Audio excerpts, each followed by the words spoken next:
Hey,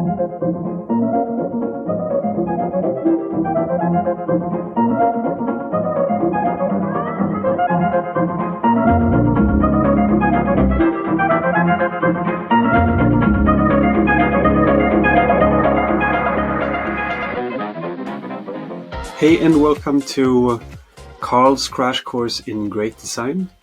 I thought it would be nice to share some of my experience from my background of being a designer. I've been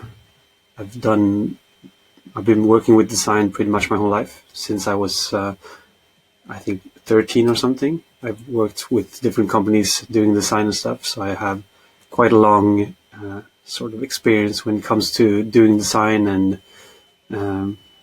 like different sort of forms and stuff. So I thought I'd share my experiences, and in this crash course I'm going to go through my history in doing design and where I came from, and I'm going to show you some of the tools of the trade, some of the softwares you can use, and I'm going to go through my innovation process, ways that you can use to almost guarantee, which is really hard to do when it comes to innovation, but you can almost guarantee innovation if you use these different processes. I'm also going to go through different sort of areas where you use design. So everything from like graphic design, product design, to illustration and 3D modeling and stuff like that. So in this first sort of video, I'm going to go through just my history and likely just touch on different sort of industries where design is used. And then I'm going to jump into, like in the next video, I'm probably going to go through tools of the trade, and then we'll see what comes after that. But I'm going to do a small series of different videos here, so you can check it out. So let's jump into it. So my sort of, or some of you might already know, I'm a Swedish dude, and Sweden is quite cold. So when I studied design in the north of Sweden, which is like the coldest place in the world, almost, which is probably not true, but it's super cold. So when I went there to this school called UID, or Umeå Institute of Design, they had like a river flowing outside the school, like right next to the school. So for a couple of years, I were talking to my friends at school and telling them that one day I'm going to surf an ice block. So for, 2 years or something, like people were like asking me when are you going to do it.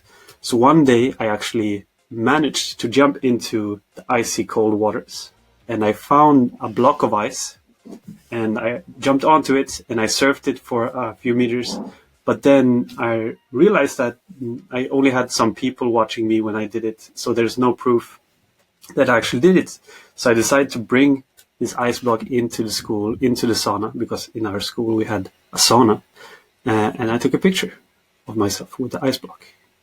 So I thought I'd share that. So that's sort of like where I come from, like doing crazy stuff. I love traveling, like all of you people, and creating stuff, so which is my other thing. So in this school as well, they had, or each year, they have a Halloween party. And this Halloween party is like 3 floors, I think 4 bars, DJs in every different room, and people spend years on creating their costumes and stuff. So I'll give you some images from one year where I dressed up, me and Christina dressed up as Dia de los Muertos characters, like glow-in-the-dark masks and stuff. And in the background, you can see my friends, like one guy is dressed up as Groot. I was going to have more pictures here, but I don't want to take away from the actual course. So if you want to see more pictures of these crazy costumes and stuff, you can just message me. And then I started working and doing design. So here's a picture of me in the newspaper, the local newspaper. where me and my friends created it's like a 360 camera rig that we 3D printed and 3D modeled and yeah, so that we could take pictures. And this was this company that I worked for here. They worked on like post-production for Hollywood movies and stuff. So we actually made our own sort of surrounding images, or like 360 sort of images to get reflections and environments and stuff in movies. Yeah. And here's another picture from another newspaper where I got interviewed when I moved to a small city, where the first thing that happened, this was such a small little town, that the first thing that happened was when we moved in, I got a call from the newspaper, and they asked me if they could do a story on me. And the reporter didn't understand at all what I was doing. So the only thing that she said here is translated into Carl designs all kinds of products, which is, I guess it's true in a way, but what I was doing here, the interview was about, was like rapid prototyping and 3D printing, which is, yeah, I guess it's kind of the same thing, but she sort of missed the mark on that one. So I'm going to go into what is design, and design can be split into different sort of industries. It can be all kinds of different things. So it could be graphic design and game design and stuff. So I'll go through it here. So one type of design is conceptual design, whereas before you go and do make a physical product, or before you make a movie or a video game prop or an asset or something, you would go in and do a lot of these different kind of simple sketches. So here's a motorcycle that I sketched out way back. And what you would do is you would take a sheet of paper. It could be digitally, or it could be physically with a normal pen and paper. And you would sketch out maybe 100 of these different sheets of paper, just fill it with small thumbnail sketches. So that you can get an image of all kinds of different angles to attack the product from. It could be visually, but it can also be functionality wise. And this is called concept art, or concept design. Another industry is product design. So here's a product that we developed with an inventor when I had my product design company, which I started with my friend, I think it was back in 2013 or something. And so here's, this is a growing, a hydroponic growing unit. And what happens here is this guy came to us, this inventor. He had a prototype made, which was a huge, bulky, homemade, plywood sort of growing thing, where he puts in seeds and then it waters itself and has nutrients and stuff in it, and the plants and the vegetables grows by themselves. So you don't have to touch it. You can have a black thumb, and it doesn't matter. It's gonna grow whether you want it or not.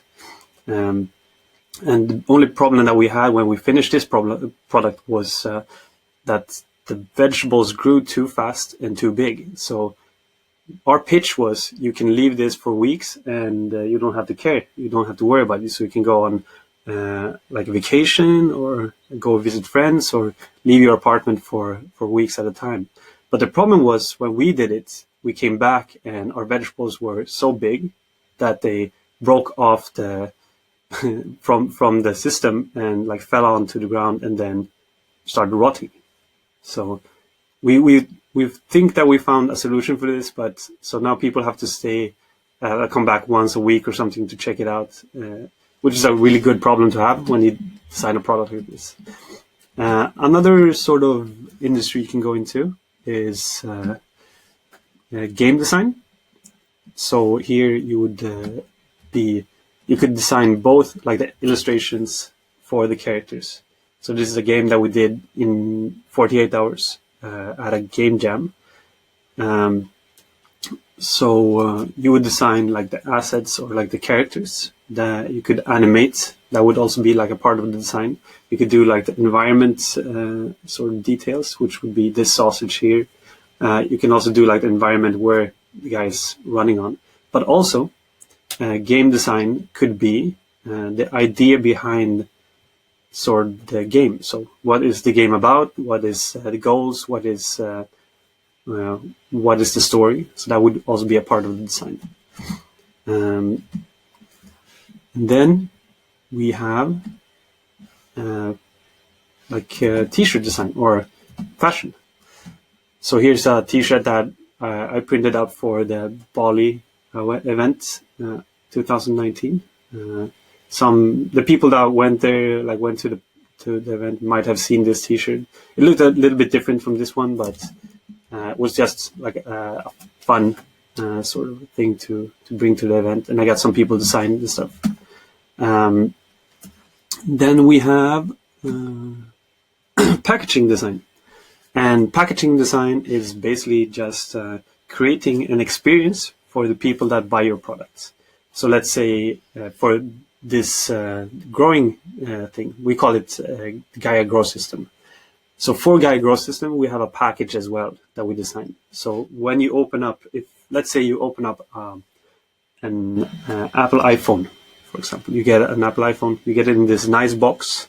There's an experience around it. So when you open it up, like you take the plastic off, you have that sort of vacuum sort of experience when you take off the lid.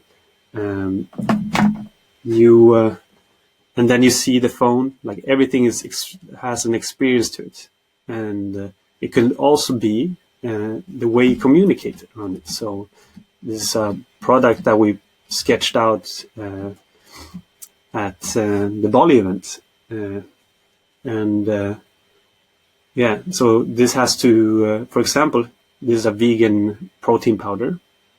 So with a vegan protein powder, you have to sort of get that message across just in an image, or like if it's on a shelf, you want that to sort of take the attention in comparison to all the other vegan protein powders. And then you also have like the writing on everything that you have to have on the packaging to be approved, I guess. Also, if you want to communicate vanilla, you might have like vanilla sticks on here. So this is the guy Alan in SSM that has this product. I'm not sure if it's out yet, but I'd love to try it when it is. So another sort of industry or another field you can go into is animation. So within animation, you have illustration, which is the guy that creates the visual style of the animation. Then you have also the motion designer, the person that makes the stuff or brings it to life, basically. That makes it feel really nice, like fluently, or so it doesn't look like jagged or like low quality. That would be the motion designer. And within all of these fields, you could either do it yourself. That's always an option. But in SSM, we like to outsource it. So if you want to outsource concept design, so let's say you want to make a product, like a physical product, you would look for a concept designer first, who can make some quick thumbnail sketches for a concept that in the end you might bring it to an engineer who then realizes it or like makes it into a physical working model. And then you can go back and forth between like the concept artist and the engineer, and they could work together. You could definitely find any of these on either. I wouldn't go for Fiverr maybe, because Fiverr is normally low quality, but Upwork or go through Facebook groups. So Facebook groups usually has like a big like a library of really talented artists or like concept artists, designers and stuff. You can also go to design schools. So UID, for example, where I went, they have a lot of really good product designers and interaction designers. And They also have really good transportation designers. So if you want to make like an electric motorbike, for example, you would go there and you would talk to the school, and they would give you maybe 10 different designers that can work on your project for less than what you would pay for if you go to like a high-end studio. And all of these people are super creative, and you get really good quality stuff from them.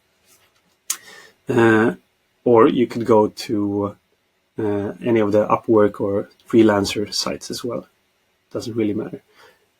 What you want to look for is if they have sort of like a feeling, or like they have a specific distinct style, then they would work on that specific style. You wouldn't want to mold them into something that they're not used to doing.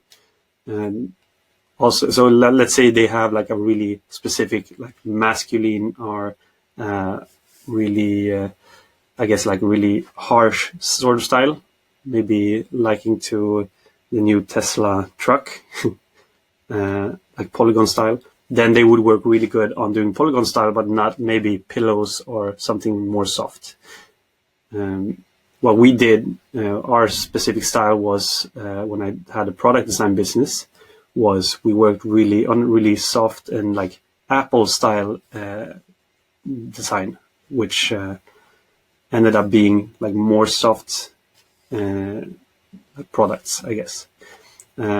So that when it communicates like this, this growing unit, it has to have like a soft feel to it, so that doesn't sort of scare off the people that want to grow stuff. Because what we found when we did our research was they usually want something more soft, more elegant, with like the wood panels, the metallic sort of front here, and then like the soft, warmish white. So this is not 100% white. This is like more towards like a warm white. And when it comes down to like making a product and stuff, I'll go through this with you in another video, I think. But when it comes down to if you want to make a product, it's not just like sitting down, sketching, and then it's done. What you want to do is you want to do your research beforehand. And that research would be like interviewing people, like looking at what they do, ask them what they've used before and what they didn't like and what they did like. So I'll show you this. I call this my innovation recipe, or my recipe for innovation. But I'll make a separate video for this. Yeah, so I think the next video will be, so let's see, would be probably the tools of the trade. So I think I'm going to do this right after we're done with this one. And yeah, let me know if you have any questions, and if you want me to go further into any of these specific topics, and I'll try to make a video on that as well. All right, take care.